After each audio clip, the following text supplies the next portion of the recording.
Ivoiriens, Ivoiriennes, vivant en Côte d'Ivoire et partout dans le monde. Peuple africain, vivant en Côte d'Ivoire. Habitants du monde entier, vous tous qui suivez cette adresse, recevez le shalom de Yahweh, Père de notre Seigneur Jésus. Chers dirigeants, classe politique ivoirienne, depuis quelques semaines, les Ivoiriens dans leur ensemble ont peur. La nation, notre nation, la Côte d'Ivoire est une femme solide. Nous devons le reconnaître. Les Ivoiriens dans leurs différences ethniques, culturelles, religieuses sont particuliers. Je ne connais pas beaucoup de nations qui ont traversé ce que la Côte d'Ivoire a connu et qui ont pu se relever aussi rapidement. La jeunesse ivoirienne est si créative, si inspirante, qu'il serait peu d'affirmer qu'elle a un leadership inné et des capacités à apporter à la mère patrie.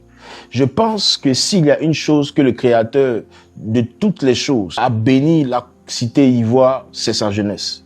Néanmoins, cette jeunesse qui est et doit être la relève est ballottée depuis les années 90 par différentes crises et violences. Nous avons aujourd'hui une jeunesse fragilisée, en perte de valeur et en quête d'une véritable paix durable. La jeunesse de la Côte d'Ivoire s'enfonce de plus en plus dans la distraction. Les moments d'élection ravivent encore plus leurs blessures et malheureusement réveillent des traumatismes qui pourraient freiner la progression tant souhaitée par les dirigeants de la nation. Dieu nous a donné dans sa grâce des leaders politiques de grand coffre et je pense que chacun d'entre eux a un amour singulier pour la Côte d'Ivoire. Depuis les présidents d'hier, Feu Félix Houphouët-Boigny, Feu Robert Gueye, Feu Henri Konan Bédié et dernièrement leur Excellence Laurent Gbagbo et Alassane Ouattara. Quelle richesse politique pour la Côte d'Ivoire. L'État est une continuité. Nous reconnaissons donc le travail acharné de chaque classe dirigeante, depuis le début jusqu'à maintenant, pour que notre nation atteigne ce niveau qui fait notre fierté. Il est vrai que beaucoup de voix s'élèvent, s'exprimant au nom d'eux. Mais mon message de ce jour va à l'endroit de trois entités. D'abord, à l'Église de Côte d'Ivoire. Notre rôle est d'être la voix qui établit le règne de Dieu dans notre nation.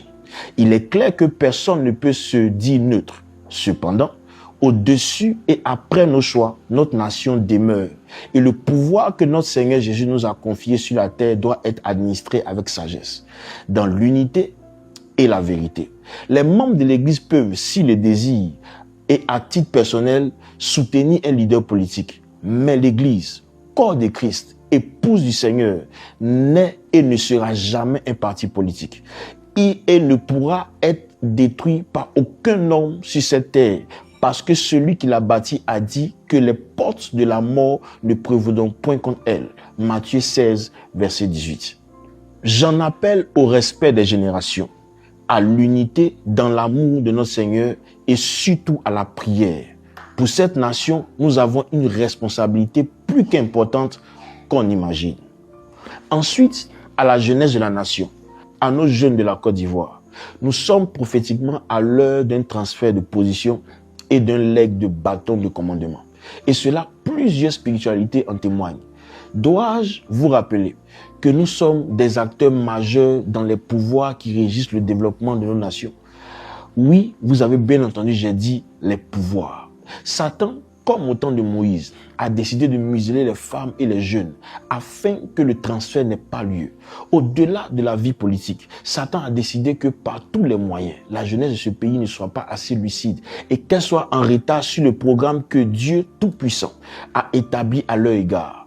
Mais en tant qu'autorité spirituelle, je décrète que cela n'arrivera pas et cela n'aura pas lieu. Ma prière pour mes frères, c'est que l'Esprit de Dieu ouvre les yeux et réveille les esprits des hommes, le fasse, qu'il donne à chaque jeune de ce pays de connaître son don et la raison pour laquelle le Créateur l'a placé dans ce pays et qu'il prenne son pouvoir à lui. Enfin, aux hommes choisis par Dieu pour servir en faisant la politique.